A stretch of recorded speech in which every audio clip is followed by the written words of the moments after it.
I've always known my wife was cheating on me but never confronted her because she put in more effort out of guilt. Now she's shaming her cheating friend and I told her to look in a mirror. My 29M wife, 29F, has been having an affair for 2 years, and I have been aware of it pretty much the whole time. We've been together for 7 years, married for 5, and we don't have kids. I have been working from home since COVID hit, and for the last 3+ years, she has been a secretary in a large office building. Now, I'm not going to pretend like we had the perfect marriage 2 years ago and that I can't believe she would do this. I was totally complacent in my life and really wasn't putting much effort into our relationship at all. That doesn't excuse what she did, and she had her own issues with intimacy and communication that led us to where we were then. I just want it clear I'm no saint in all of this. I totally understand we were basically roommates that, on rare occasions, satisfied each other's needs in bed. Well, I found out right away when the emotional affair started. I've got everything logged into every device we have, including my work computer. I mean synced email, text, photos, social media, etc. So I was basically reading her affair regularly, including when it became a physical affair about 4 weeks in. The part that told me this was over, though, was that I felt nothing about it. I was totally indifferent, maybe a little embarrassed at worst. When the physical affair started 2 years ago, I recognized that this marriage was at its end, and that I should just divorce, mostly because I felt nothing. I started looking into lawyers and figured we could just do this easily and amicably. Well, here's where the crazy part happens. When the emotional affair started, she seemed, I wouldn't say happy, but less sad. Then the weekend after the physical affair started, I got the shock of my life. She came into my office that Saturday morning and asked me to take her on a hike and picnic. Initially, I thought this was the moment to burst her bubble and reveal what I know. But I didn't. I decided to actually get up and do this. I kind of thought she was going to reveal it herself and ask for a divorce. We had a really nice time, it was a great day, and she never brought up anything. I chalked it up as one more good memory before we end this thing. Then she asked me out again that week. Then we had intimacy. I don't know if it was shame, or guilt, or what, but she was basically taking the initiative to improve our marriage. After that first week, she began to open up more about her feelings. For some reason, I had a fire lit under me and started to make some effort in our relationship.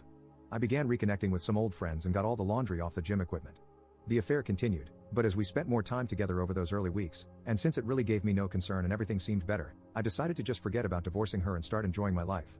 I do still love this woman very much. Up until 2 days ago, we were in a really solid place. We had outings every other weekend, date night on Thursday, regular intimacy, and communication. I don't even read their messages anymore, just occasionally to see if it's still going on. 2 days ago, I noticed she was having frequent and long conversations with one of her close friends. I asked my wife about it, and it turns out this friend's husband got caught having an affair, and my wife has been comforting her. This wouldn't have been a big deal, but my wife then started bashing the husband for cheating. I don't know why I said it, but it came out. You're one to judge. She got super defensive and pressed me for why I said that. I initially tried to apologize and move on, but she wasn't letting up, and I eventually spilled that I've known about her affair the whole time. She tried to play dumb, which annoyed me, so I started citing specifics. She then got really mad at me, started crying, accusing me of not caring about her. I got pissed and started yelling at her because I'm not the one having an affair. It got heated, and we went to separate rooms and slept it off.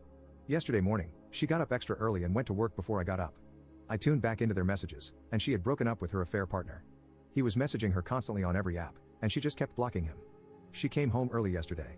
I went to talk to her, and she stopped me, looked at me, and asked, how could I let this go on? I replied, because I just didn't care.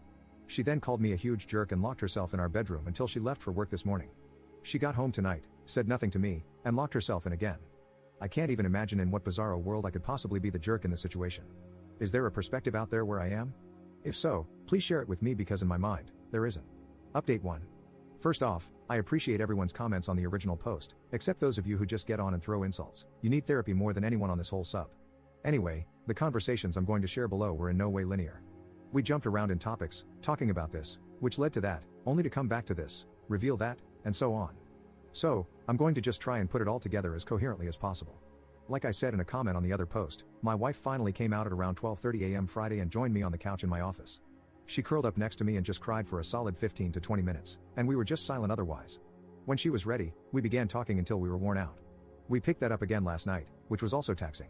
We finally finished up, for now, this morning. This includes long spells of crying, hysterical bonding, and a phone call to the affair partner while I listened. He was aware. The start of the affair was pretty cliché. Flirty small talk makes her feel good, escalates, becomes messaging and sharing personal details, and eventually leads to kissing. Probably don't need to explain the rest of the escalation from there. We talked a lot about what got her to that point. She remembers it seemed like nothing she did could get my attention. I agreed with this completely. I also stated, though, that I don't remember too many attempts. She acknowledged that she wasn't very forthcoming in those days, always hinting at what she wanted and not just outright saying it. There wasn't any one moment, she said, that broke the camel's back, just a collection of times. When the affair partner came into the picture, the validation was intoxicating, especially in contrast to years of neglect. However, she said she felt a ton of guilt and shame. She was in the same spot I was when it started, assuming we would just divorce as we were largely just roommates at that point. The hike and picnic were supposed to be the last bit of assurance that our marriage was over. She did not expect me to agree to go or for it to be such a pleasant time. From that point, we started reconnecting, and she made the decision to make the effort as long as I kept making the effort. She opened up more, and I was responding. That got us to where we've been the last 2 years. As to why she didn't end it with the affair partner once I was back, she admitted she was just being selfish, kept telling herself she would but didn't actually want to. I was planning dates, listening, and back to initiating intimacy often. He doted on her and validated her. She had the best of everything. Eventually, she just convinced herself that what I didn't know didn't hurt me. This makes her feel stupid now, knowing I knew the whole time. We talked about my surveillance, and she said she is having trouble getting over this and feels betrayed. I didn't give her any excuses. It came up because she did ask how I knew, and I told her she's been logged into our old desktop and work computer on her email, Insta, Facebook, etc., for years, as well as it being connected to our cloud. I owned up to how wrong this was, but we both agreed that if we are going to make the reconciliation work, we're going to have to forgive each other for a lot of things. As many said and were right about, my "I don't care" statement was extremely triggering and hurtful. It took her right back to where we used to be. I took advice and organized my thoughts and told her that it wasn't that I don't care. I care about her immensely and changed for the better these last 2 years because I wanted to be there for her. I then explained I should have said it doesn't bother me. She's still trying to wrap her head around this. I'm trying to explain how I just basically don't feel jealousy or insecurity, which is hard to put into words. It also causes a mix of emotions on her end. I told her that having her be happy again made everything worth it for me. Also, the affair got me on my feet for the first time in years, so in a way, I've kind of told myself it was a blessing these past years. Finally, to address the breakup with the affair partner, she said once it was out, she went into a doom spiral, thinking everything in her life was a sham. She felt guilty over everything. She cut him loose, and locked me out. She was basically beating herself up for being awful to both of us. Listening to her call with him was hard even for me. From what she's told me in our conversations and from the call, I'm pretty convinced he is in love with her. I think he was holding out hope we would divorce at some point. She laid it out for him that we would not and were going to do everything to make this marriage work. He didn't beg or degrade himself but seemed genuinely hurt. When the call ended, she reblocked him and stated she has to go no contact so he can heal and actually go find someone, and we can fix our issues. We are working out our plans to fix our marriage. Not totally sure where to go from here. She wants individual counseling for herself, so we will make that happen. After she has done that for a while, we will probably start marriage counseling. We are also going to symbolically start fresh, and I'm getting a new work computer. From there, it's being open and honest with each other every day and making sure we are present in our lives. I love this woman very much and want to make this work.